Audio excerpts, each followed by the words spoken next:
আরে ইয়ে প্যাকেট ন, এটা হচ্ছে বুঝছো নি হেড অ্যান্ড শোল্ডার শ্যাম্পু। সত্য। মানে শুনো, আমরা কিন্তু মোরগদের সেভাবে যত্ন করি না। হ্যাঁ, মাঝে মধ্যে মোরগদের হেড অ্যান্ড শোল্ডার শ্যাম্পু দিয়ে স্নান করাইলি হেরার কিন্তু খুশকি মুক্ত থাকে, এদের চুলকানি খাদ্যানি কমায়, এবার এরা আরও বুঝুনি সুস্থ থাকে। সত্য। তাহলে শেষবার আই আই কেন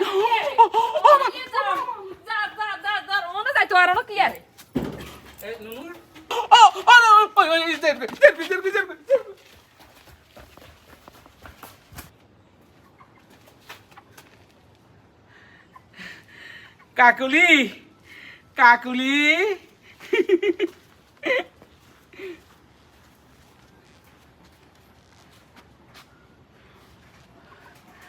কি আরে বাড়ি করে নাই কাকুলি?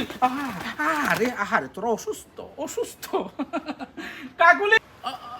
অবশ্যই শোনো, একখান কথা কই, যেখানে ডাক্তার সেখানে হাসপাতাল, বুঝছা? আর আমি সেই ডাক্তার, যে ডাক্তার হইলাম মহামান্য এমডি, মানে মোরগের ডাক্তার। সত্য। এদেরকে আরে অসুস্থ দেখছো কি ডানা চাপটা অসুস্থ, এগুলোর ভর্তি করাইতে হইব, এগুলোর জন্য চিকিৎসা করতে হবে, মানে এগুলোর একদম ভালো করি একটু ডাক্তার একটু চেক আপ করি, চিকিৎসা করি, তারপরে এদেরকে আমি তাদের বাড়িতে পাঠাই দিই।